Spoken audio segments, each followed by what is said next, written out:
Hello guys. सुबह के time जैसे ही रुद्र ने आंखें खोली तो उसकी आंखों के सामने रूही का मासूम चेहरा आ गया। रूही जो रुद्र के सीने पर सर रखकर सो रही थी। रुद्र ने अपने सर के नीचे अपना हाथ रखकर रूही को देखने लगा। रुद्र, तुम जानती हो मैं तुमसे कितना प्यार करता हूँ, और एक तुम हो जो हर वक्त मुझसे दूर जाने की कोशिश करती रहती हो। मैं अब तुम्हारे बिना नहीं रह सकता। मुझे बहुत तकलीफ होती है तुमसे दूर होकर, इसलिए मैं तुम्हें अपने से दूर नहीं जाने दे सकता। ये कहकर उसने रूही के माथे पर किस कर दिया।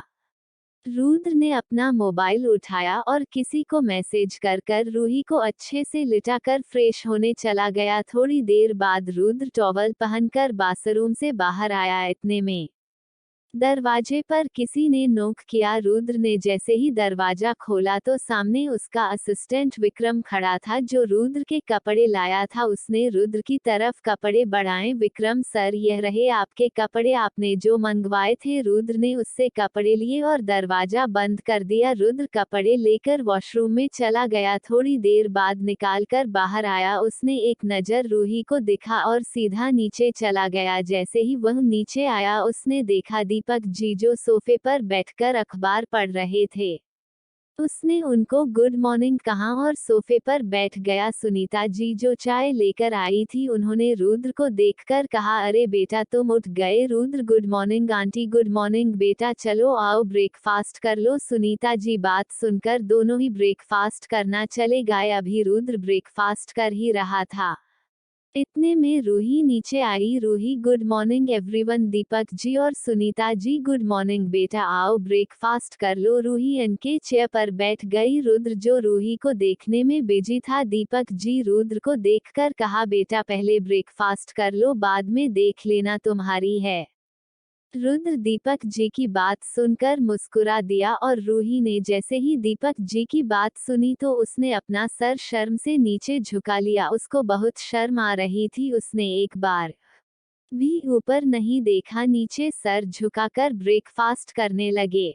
थोड़ी देर सब ने अपना ब्रेकफास्ट करके हॉल में बैठकर बातें करने लगे। रुद्र जो दीपक जी से बात कर रहा था, इतना उसका फोन बज, उसने फोन उठाकर कान पर लगा लिया। विक्रम सर, आपकी एक इम्पोर्टेंट मीटिंग है, 12 बजे। रुद्र, ठीक है, ये कहकर उसने फोन काट दिया। रुद्र, वाइफी तुम्हें ऑफिस नहीं जाना। रूही, नहीं मैं नहीं जाऊंगी। रुद्र, ठीक है, लेकिन तुम्हें फाइन भरना होगा। रूही, क्या मतलब, मुझे फाइन क्यों भरना होगा? रुद्र, क्योंकि तुम्हें 6 महीने से पहले ऑफिस छोड़ा तो फाइन भरना होगा। तुम्हें ये भी नहीं पता?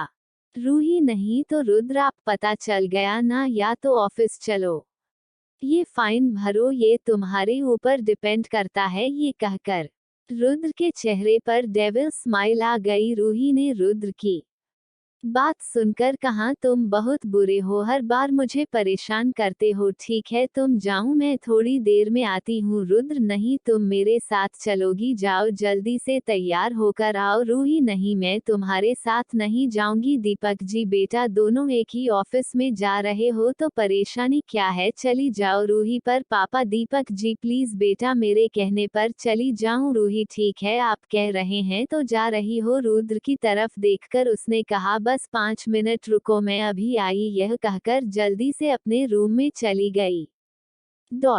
थोड़ी देर बाद रूही नीचे आई और रुद्र से कहा, चलो। रुद्र जो अपने फोन में बिजी था, रूही की बात सुनकर उसने रूही की तरफ देखा और रूही का हाथ पकड़कर चलाने लगा। रूही जो रुद्र के हाथ पकड़ने से चौंक गई थी, उसने रुद्र से हाथ छोड़ने की कोशिश करने लगी। रूही, मेरा हाथ छोड़, मैं खुद चल सकती हूँ। रुद्र ने रूही की कोई भी बात नहीं सुनी, कार के पास लाया और कार का दरवाजा खोला, रूही को बैठा दिया और खुद भी बैठ गया और कार स्टार्ट कर कर निकल गया। प्लीज चैनल को subscribe and like, comment, share जरूर करें।